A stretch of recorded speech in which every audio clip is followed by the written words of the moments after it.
Hey everyone, it's Ron from Maxwell's Dream Antique Company. I've been selling antiques and vintage for over 30 years, and I want to bring you a series that I'm calling Beginner's Guide to Being a Happy and Successful Antiques Dealer.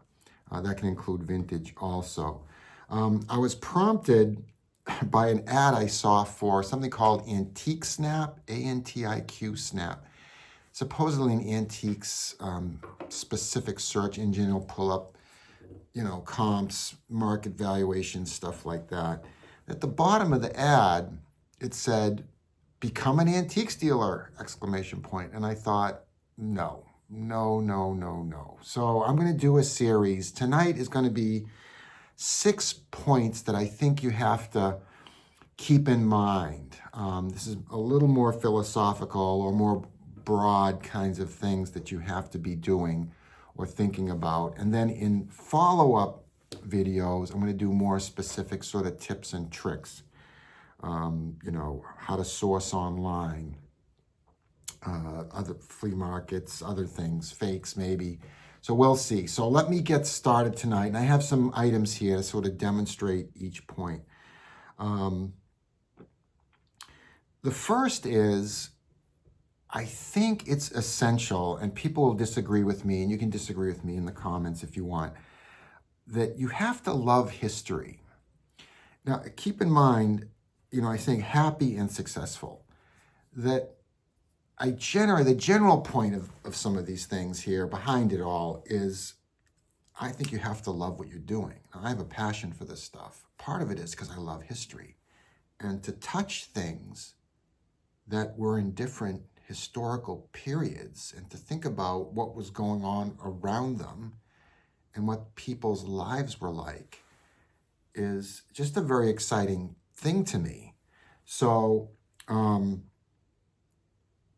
do think you're just not going to enjoy it as much. I mean, you can probably make more money selling some sort of, widget of some sort. I don't know. But I think that knowing the context behind an item that surrounds, the historical context that surrounds an item is exciting. What was happening in the world, but for me also it's like individual. And, what was the person who made this, the person who used this? What was their daily life like? What was in the news? What were they worried about? Or what were they looking forward to? What was it like to have kids then, to raise kids then? And that to me is exciting. And it also translates when you're selling something to give the context. And again, part of this passion thing that's really behind everything tonight is it's going to show, increase your sales. Okay, that's one big advantage. You're going to really be passionate about what you're selling, and you're going to have information about it. And you're going to get people saying, oh, yeah, I imagine. And I'll give you some examples, maybe with each item that I show you tonight for slightly different points. So I think you've got to bone up on your history a little bit. You need to know American history. You need to know international history, important time periods and events, and a little bit about what we're calling now social history, what was involved in people's daily lives.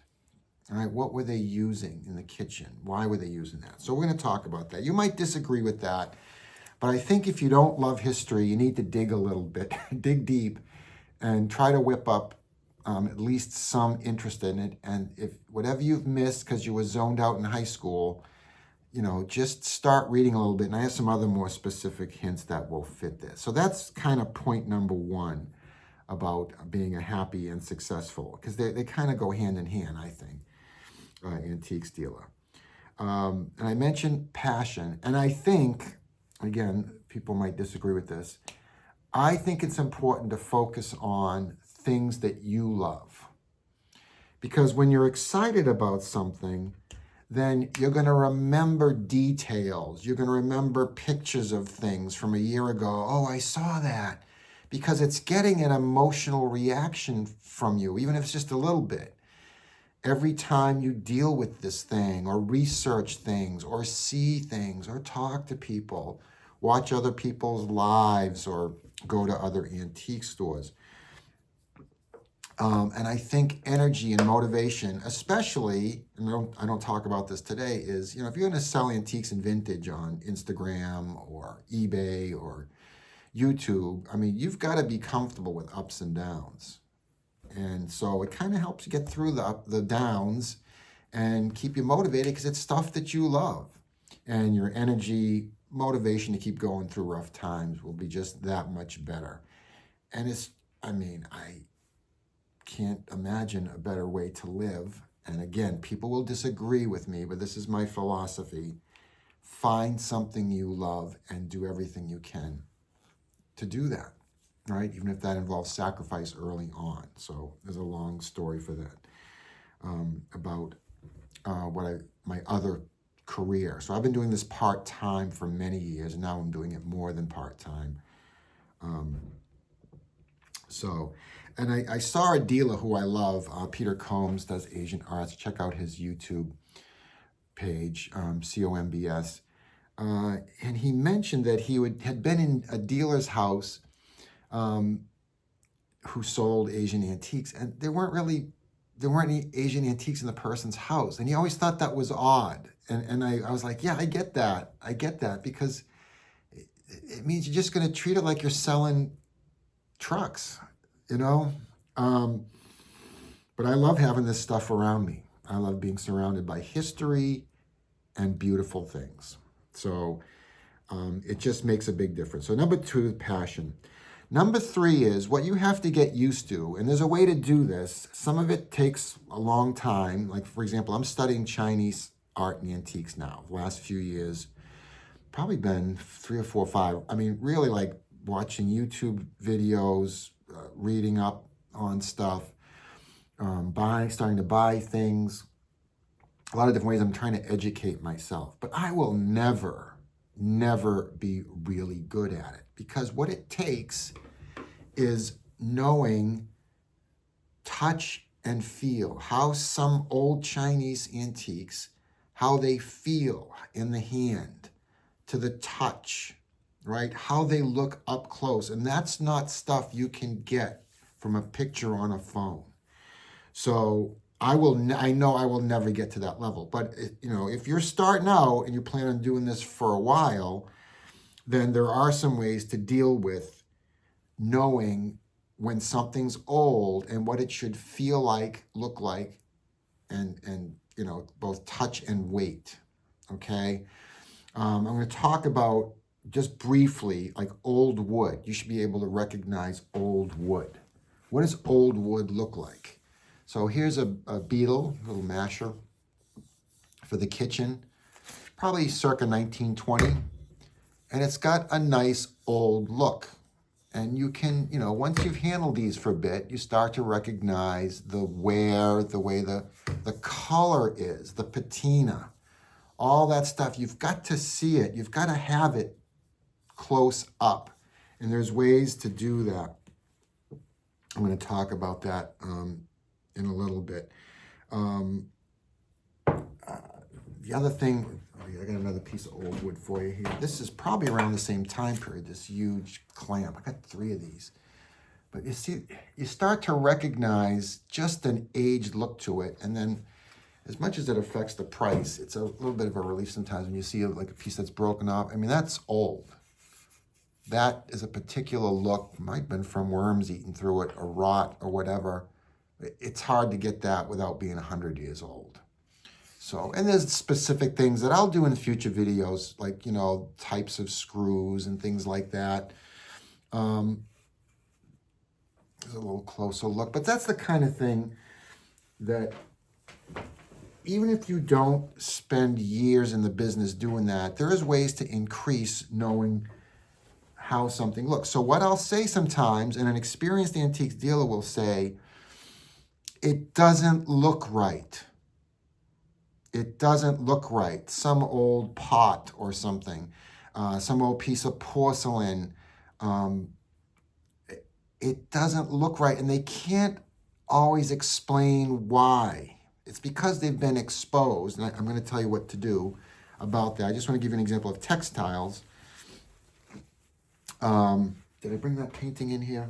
I was going to bring in a painting. Recognizing how old wood is in the back of a painting helps you about a painting. So this is a very old Chinese textile. It's just gorgeous. It's beat up, it's chewed up, but I couldn't resist. I will sell this at some point, but it's just, I just think this is beautiful. The artwork, this is going to relate to some other points too. So, but the back, what you're looking for is the back. And a lot of times you got to start training yourself. The back of something tells you more than the front of something, especially artwork and also with textiles a lot of the times.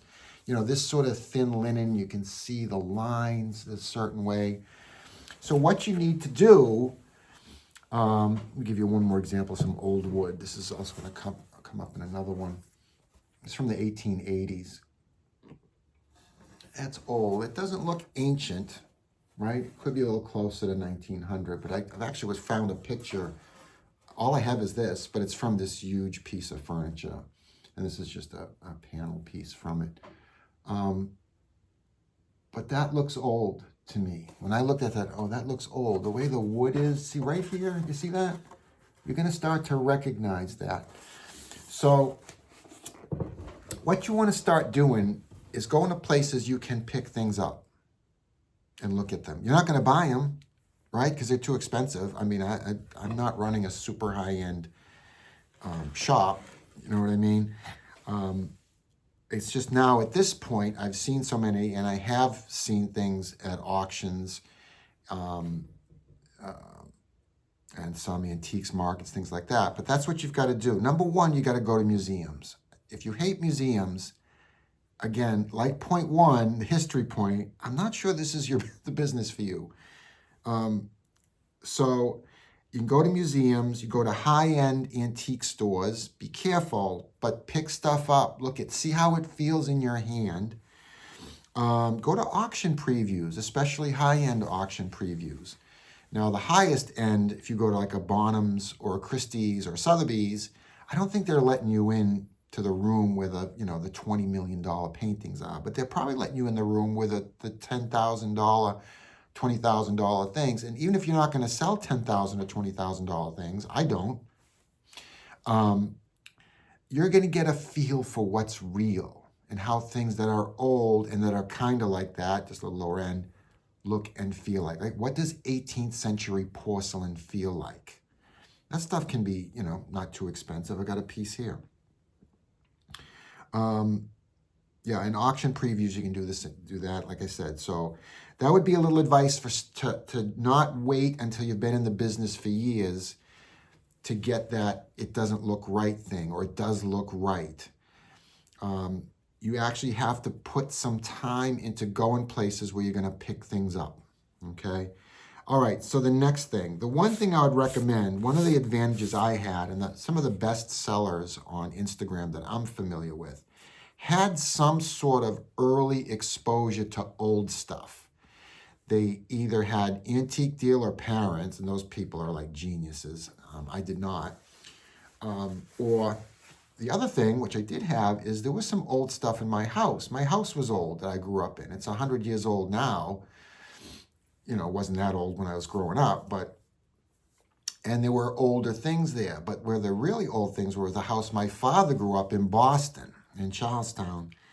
And that was like a house out of time. It was, first of all, an old brownstone that all the wealthy Yankees had abandoned around 1900. Then all the immigrants had come into and paid, cheap money for, reasonably cheap.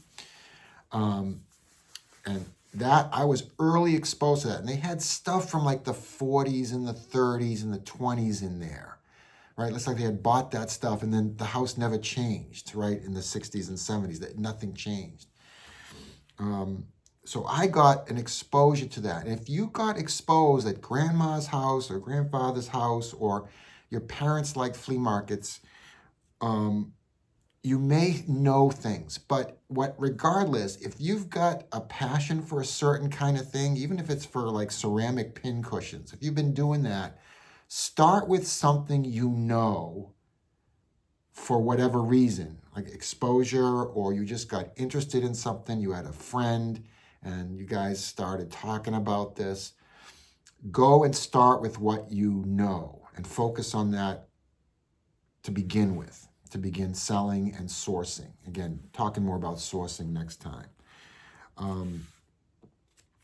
The other thing you have to know is art design periods. It's a very important part of knowing the antiques business. So you have to know, for example, the difference between Art Nouveau, something like this, right? So 1890s to about 1914. I don't know if I'll ever be able to sell that. I love Art Nouveau. So talk about a passion for something. I have a passion for Art Nouveau. So Art Nouveau versus Art Deco, 1930s. Why is this Art Deco?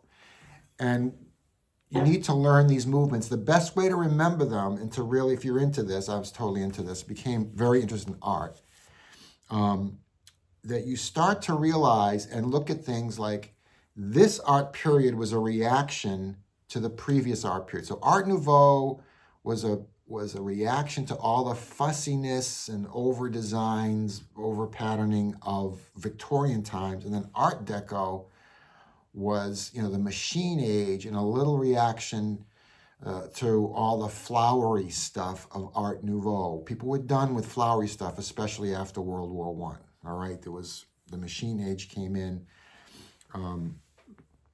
and so that's why things look streamlined, angles. There are no angles. There are no right angles in Art Nouveau. But you got to know the periods. That's one trick to remember them is to learn why that art period, art movement started. And you need to know that back a couple of centuries. And up until the modern day, right? 60s versus 50s, 70s, then 80s versus that. So I don't really know if there's a movement, a design period to the 90s, but again, people may think I'm wrong. Like clothing, art, graphic design, and ads, or anything you look at, architecture, like there were styles that people went crazy for. Look at the Empire State Building. It's pure Art Deco. The whole building is Art Deco. So that's it. The last thing I'm going to talk about is recognizing art quality. Okay, so this I just showed you, this Art Nouveau candelabra. I mean, the quality, the detail of the design, the artistry of it. It's a quality piece. Now, like I said, I have zero artistic talent. I can't draw anything, but I learned, and it's more of a gut thing. You might want to trust your gut. What looks good to you? What do you think, oh, that's kind of quality? You probably have it deep inside. It's very important in Chinese art in terms of, and many other things too, actually, in terms of how old it is. I have a piece, a little wood figure, a wooden sculpture of a Chinese god. I'm looking at him, is this old? And I'm thinking, it's not, because the quality, it's okay, but the level of detail, the artistry, and that's true in this piece. This is a circa 1800 China trade, so made in China for the Western market, soup tureen. So the form is Western. They made it to sell to Westerners, but this is Chinese art, and it's really good. You see the quality of the artwork in this piece? These aren't transfers. There's no transferware. There's no Chinese transferware, at least, past 1950. This is all hand painted, and that's good. I'm going to show you the top, because I think the top is particularly well done. So that's it. I mean, that's really good for hand painting on a ceramic porcelain soup tureen. So you're going to work on, recognizing quality in an art piece, in the design of something, in the craft of something. It could be just the shape, could be details, it could be the visual impact of something. You're going to start to recognize quality, and that will be also a hint to age, and it will be a hint for value. So that's it. I'm going to do some additional, a little more tip-specific type things for specific topics in the future. But let me know what you think, what you agree with. Do you have other things that you would advise newer deal is, or are there things that you have questions about that as you're starting off? And I'd be glad to address those.